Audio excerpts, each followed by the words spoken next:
상위 1% 점수를 받는데 딱 10개월 걸렸어요. 제가 공부했던 과정을 지금 바로 공개하겠습니다.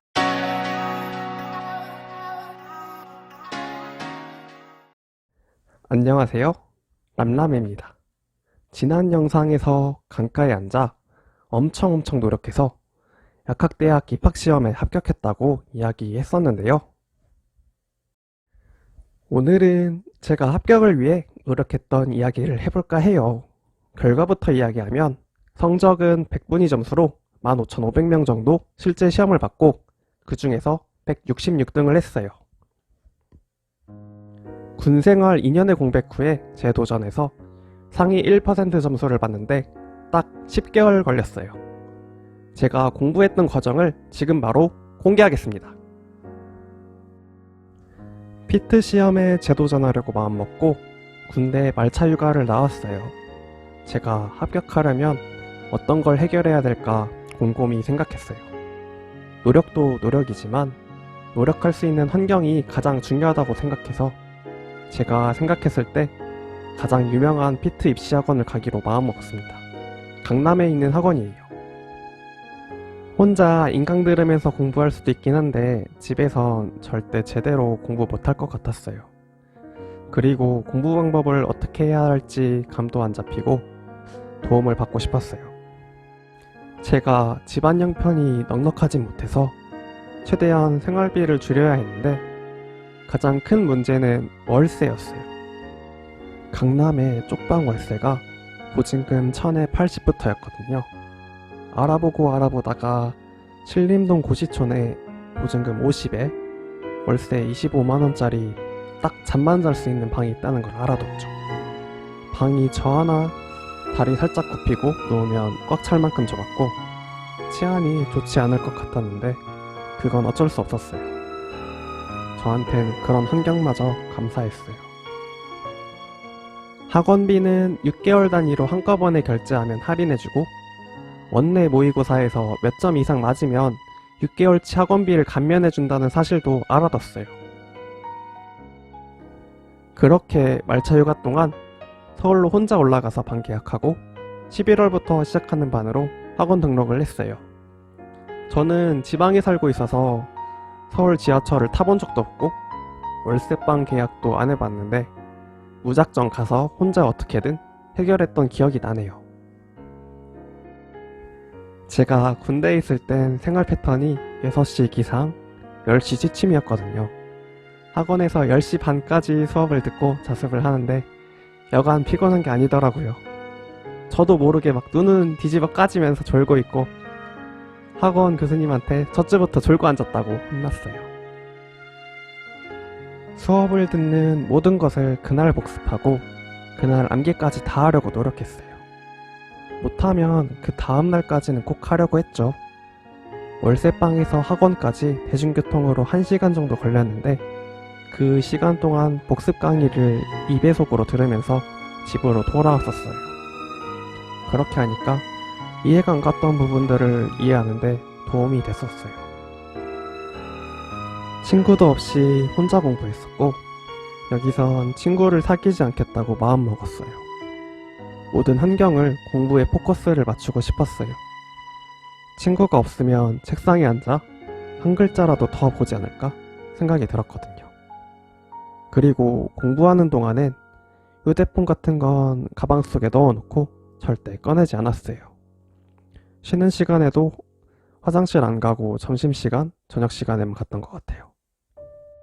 그리고 같은 시간 공부하는 동안 최대한의 효율로 공부하려고 애썼어요. 이게 무슨 말이냐면 누구는 1시간 공부해서 10페이지 공부하는데 누구는 20페이지 공부하는 것처럼 공부의 효율성을 계속해서 높이려고 애썼어요. 그러다 보니까 처음엔 강의를 따라가는 것도 벅찼는데 나중엔 강의를 들으면서 암기까지 동시에 하고 개념을 어떻게 문제에 적용할지까지 되더라고요. 그렇게 공부하다가 앞에서 말했던 학원비 6개월치가 감면된다는 2월 원내 모의고사일이 다가왔어요. 당연히 원내 모의고사에 모든 포커스를 맞추고 공부를 했었죠. 이론 공부할 커리큘럼이었지만 문제도 풀어보고 영혼 끌어모아가지고 공부를 했었어요. 그런데 결과는 광탈이었죠. 정말 노력할 만큼 노력했었던 것 같은데 해당 점수 근처도 못 가는 점수를 받았다는 사실에 정말 실망감이 컸었어요. 아, 내가 이 정도밖에 안 되는 사람인가? 벽이 느껴졌고 도달할 수 없는 꿈을 꾸고 있는 것은 아닌가 생각이 들었어요. 그래도 아직 내가 숙련도가 부족해서 그런 거야. 내용을 알기만 해선 안 되고 응용이 잘 되도록 익숙해질 때까지 해야겠다 마음을 먹어요. 지금 생각해보면 이때 6개월 학원비 감면을 못 받아서 합격할 수 있었지 않았나 싶어요. 더 독하게 공부하는 계기가 됐던 것 같아요.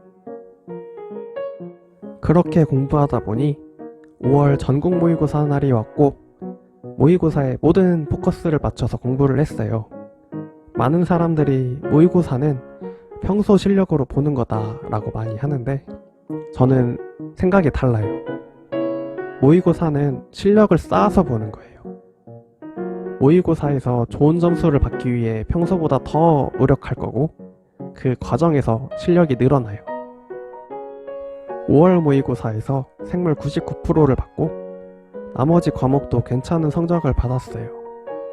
보통 상위 10% 안에는 들어야 합격권이라고 보는데 그 안에 들어서 기뻤어요. 그러면서 6월 전국 모의고사에선 화학 99%, 7월엔 유기화학 99%, 8월 모의고사에서 물리 99%를 받아보면서 성취감을 많이 느꼈죠. 시험 볼 때 컨디션이 안 좋아서 떨어지면 안 되니까 일어날 수 있는 변수에 대해 훈련을 했어요. 2시간 자고 모의고사 봐보고, 헐레벌떡 뛰어와서 모의고사 봐보고, 화장실 급한 상태로 모의고사 봐보고 그랬죠. 시험 볼 때 점심시간에 도시락 싸워서 먹는데 저는 도시락 싸줄 사람이 없어서 편의점 샌드위치로 때우고 그랬어요. 실제로 본고사 가서도 편의점 샌드위치로 때웠습니다. 7월, 8월 너무 더워서 몸도 지치고 공부 스트레스 때문에 몸무게도 8kg나 빠졌었어요.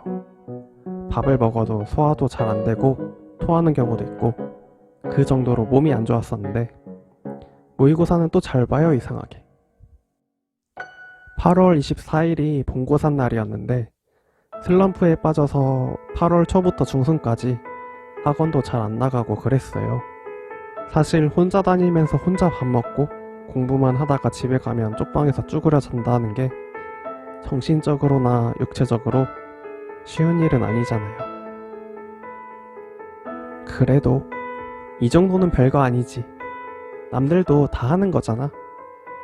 하고 마음을 다지면서 버텼는데 막판에 그게 펑 하고 터진 것 같았어요. 학원 담임쌤이 왜 안 오니 람람아 문자가 오는데 제가 계속 답장도 없고 안 나오니까 포기하더라고요. 그래도 집에서 2시간 정도는 감 안 떨어지게 기출문제 계속 보고 그랬어요. 대망의 본고사 날이 왔어요. 전날 잠이 안 오더라고요. 자다 깨다를 몇 번 했는지 몰라요. 그래도 성적은 크게 떨어지지 않는다는 걸 알고 있어서 컨디션에 영향은 없었어요. 모든 걸 하던 대로 연습했던 대로만 진행하면 됐어요. 그리고 마인드 컨트롤을 했어요. 여기 시험장에서 내가 1등이다. 나만큼 잘 보는 사람은 없을 거다라고요. 그랬더니 다른 학생들이 시험 문제를 빨리 풀든 시험지 넘기는 소리가 일찍 나든 제 페이스대로 문제를 풀 수 있었던 것 같아요. 1교시 일반화하기 보통 쉬운 문제를 앞에 두고 어려운 문제를 뒤에 놓는데 본고사 날에는 반대였어요. 보통 13번까지 풀면 몇 분이 남아야 된다는 저만의 시험시간 관리 스케줄이 있는데 그게 망가져버려요. 그래도 내가 당황스러우면 남들도 똑같을 거라고 생각하고 차분히 풀었어요. 1교시 시험 시간이 끝나고 여기저기서 들리는 한숨소리, 아, 선방했다 생각했어요. 그렇게 나머지 과목도 무사히 잘 봤고 결과는 상위 1%. 정말 꿈만 같은 점수를 받습니다. 서울 생활하면서 놀러 가본 적이 단 한 번도 없었거든요. 그래서 시험 다음 날에 한강 구경 한번 해보자 하고 혼자 한강공원 가가지고 캔맥주랑 닭다리 뜯는데 집에서 전화가 와요. 엄마가 람람아 뭐하니? 제가 저 한강이에요. 엄마가 막 엄청 놀라시더라고요. 제가 다른 목적으로 한강에 간 줄 알고 제가 놀러 온 거라고 말씀드리고 걱정하지 마시라고 자주 연락드렸어요. 한강물은 안 들어가 봐서 차가운지 뜨거운지 잘 몰라요. 여기까지입니다. 제 영상이 유익했다면 구독과 좋아요 부탁드릴게요. 조그마한 관심이 남남이를 춤추게 만듭니다. 그리고 궁금한 게 있다면 댓글로 남겨주세요. 제가 댓글을 모아서 컨텐츠로 제작하겠습니다. 다음에 유익한 영상으로 찾아뵐게요. 또 만나요. 뿅!